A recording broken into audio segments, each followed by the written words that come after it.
everyone, welcome back to our channel Tinglish Teacher. In this video, I'm going to share you some sentences which we use while talking to our children.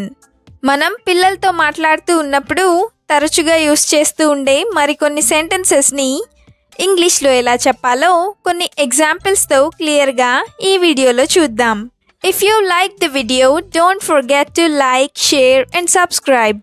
Before starting the video, previous videoలో 2 questions అడగడం జరిగింది. First one is, she is than me. Here the correct one is taller. She is taller than me. ఈ విధంగా చెప్తాం. Second question is, నువ్వు ఎందుకు బయట తిన్నావు? దీన్ని మనం ఇంగ్లీష్లో why did you eat out? ఈ విధంగా చెప్తే సరిపోతుంది. ఇప్పుడు మీకోసం 2 questions. First one is, find out the correct spelling of the word argument. ఈ ఆప్షన్స్లో ఆర్గ్యుమెంట్ అనే పదం యొక్క సరైన స్పెల్లింగ్ ఏంటో కామెంట్ చేసి చెప్పండి. Now a Telugu question for you, which is, నువ్వు ఎక్కడ నుండి వస్తున్నావు? దీన్ని ఇంగ్లీష్లో ఎలా చెప్పాలో తప్పకుండా కామెంట్ సెక్షన్లో కామెంట్ చేసి చెప్పండి.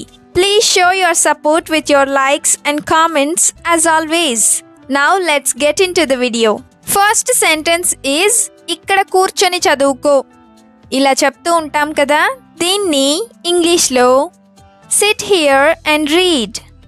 Sit here and read అంటే ఇక్కడ కూర్చొని చదువుకో అని. అదే you sit here and read అంటే నువ్వు ఇక్కడ కూర్చొని చదువుకో అని. For example, sit here and study well. Sit here and study well అంటే ఇక్కడ కూర్చొని చక్కగా చదువుకో లేదా ఇక్కడ కూర్చొని బాగా చదువుకో అని. Sit here only అంటే ఇక్కడే కూర్చో లేదా ఇక్కడ మాత్రమే కూర్చో అని. నెక్స్ట్ వన్ ఈజ్, వచ్చిన వెంటనే స్నానం చెయ్యి. ఇలా చెప్తూ ఉంటాం కదా, దీన్ని ఇంగ్లీష్లో take a bath as soon as you come. Take a bath as soon as you come ఇలా చెప్తాం. అంటే వచ్చిన వెంటనే లేదా రాగానే స్నానం చెయ్యి అని.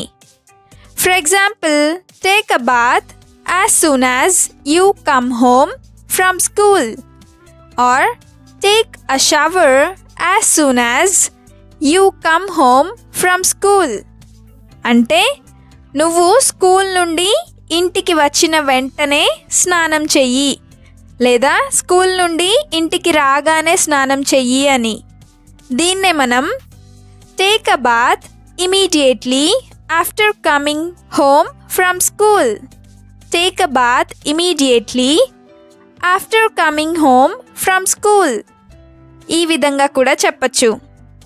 ఇమీడియట్లీ అంటే వెంటనే లేదా తక్షణమే అని. నెక్స్ట్ సెంటెన్స్ ఈజ్, చదవకపోతే మార్కులు ఎలా వస్తాయి? ఇలా అడుగుతూ ఉంటాం కదా, దీన్ని ఇంగ్లీష్లో if you do not study properly how will you get marks? If you do not study properly how will you get marks అంటే నువ్వు సరిగ్గా చదవకపోతే మార్కులు ఎలా వస్తాయి అని. అదే if you do not study properly how will you get good marks అంటే నువ్వు సరిగ్గా చదవకపోతే మంచి మార్కులు ఎలా వస్తాయి అని. For example, if you do not study properly I will not take you anywhere. If you do not study properly I will not take you anywhere అంటే నువ్వు సరిగ్గా చదవకపోతే నేను నిన్ను ఎక్కడికి తీసుకువెళ్ళను అని. I will not take you anywhere అంటే నిన్ను ఎక్కడికి తీసుకువెళ్ళను అని.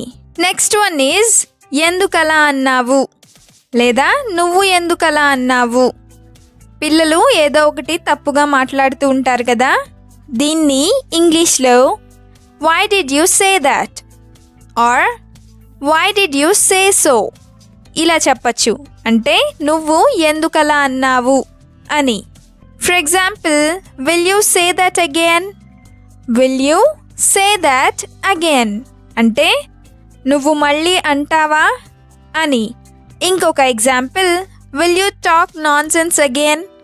Will you talk non sense again అంటే నువ్వు పిచ్చి మాటలు మళ్ళీ మాట్లాడతావా అని. నెక్స్ట్ వన్ ఈజ్ స్కూల్ నుండి నేనే తీసుకువస్తాను లేదా స్కూల్ నుండి నేనే పికప్ చేసుకుంటాను. ఇలా చెప్తూ ఉంటాం కదా, దీన్ని ఇంగ్లీష్లో I will pick you up from the school or I will pick you up from school ఈ విధంగా చెప్తాం. For example, stay near the school, daddy will come and pick you up.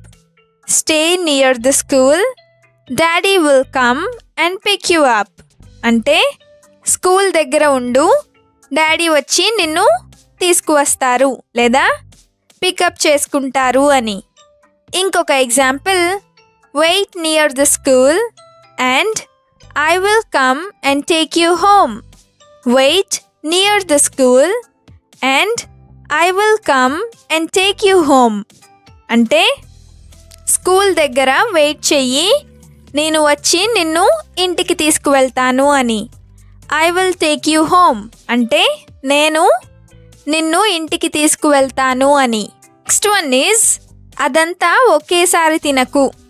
Cake లేదా చాక్లెట్స్ ఇలాంటివి ఒకేసారి తినేస్తూ ఉంటారు కదా, దీన్ని ఇంగ్లీష్లో don't eat it all at once. Don't eat it all at once అంటే అదంతా ఒకేసారి తినకు అని. దీన్నే మనం don't eat all of it at once ఈ విధంగా కూడా చెప్పచ్చు. అదే do not eat everything at once. Do not eat everything at once అంటే అంతా ఒకేసారి తినకు లేదా అన్నీ ఒకేసారి తినకు అని. For example, do not eat all chocolates at once or don't eat all chocolates at once అంటే అన్ని చాక్లెట్స్ని ఒకేసారి తినేయకు అని. నెక్స్ట్ సెంటెన్స్ ఈజ్ తినేటప్పుడు నీళ్లు తాగకు. చాలామంది పిల్లలు ఇలా చేస్తూ ఉంటారు కదా, దీన్ని ఇంగ్లీష్లో don't drink water while eating. Don't drink water while eating ఇలా చెప్తాం. వైల్ ఈటింగ్ అంటే తింటున్నప్పుడు లేదా తినేటప్పుడు అని. దీన్నే మనం don't drink water while you eat ఈ విధంగా కూడా చెప్పచ్చు. For example, don't drink too much water while eating. Don't drink too much water while eating అంటే తినేటప్పుడు ఎక్కువగా నీళ్లు తాగకు అని. టూ మచ్ వాటర్ అంటే ఎక్కువ నీళ్లు అని. నెక్స్ట్ వన్ ఈజ్ నా దగ్గరికి రా. ఇది మనం చాలా తరచుగా యూస్ చేస్తూ ఉంటాం కదా, దీన్ని ఇంగ్లీష్లో come to me. Come to me ఇలా చెప్తాం. దీన్నే కమ్ నియర్ మీ ఈ విధంగా కూడా చెప్పచ్చు. For example, come and SIT near me. Come and SIT near మీ అంటే వచ్చి నా దగ్గర కూర్చో లేదా వచ్చి నాకు దగ్గరగా కూర్చో అని. అదే నా పక్కన కూర్చో ఇలా చెప్పాలనుకుంటే sit next to me. Sit next to me ఇలా చెప్తాం.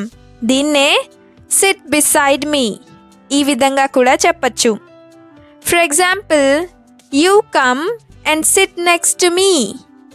You come and sit next to me అంటే నువ్వు వచ్చి నా పక్కన కూర్చో అని. నెక్స్ట్ వన్ ఈజ్ నీకు నిద్ర వస్తున్నట్టుంది.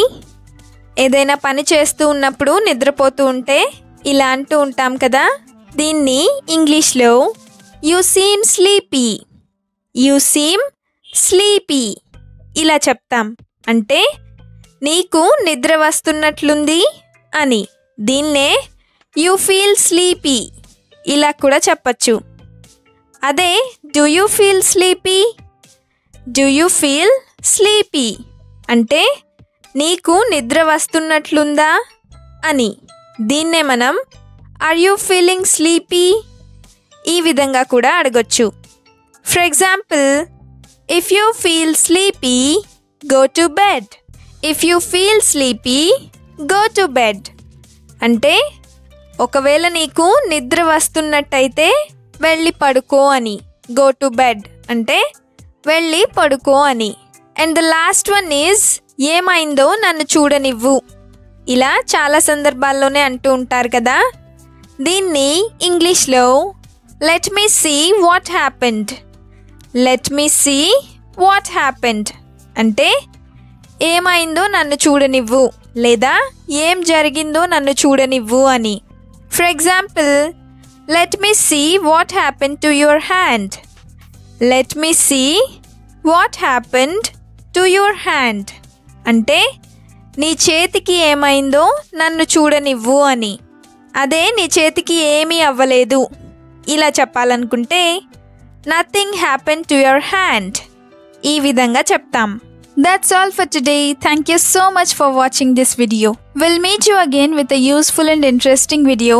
Until then, keep practicing, keep learning, and keep supporting. Have a nice day.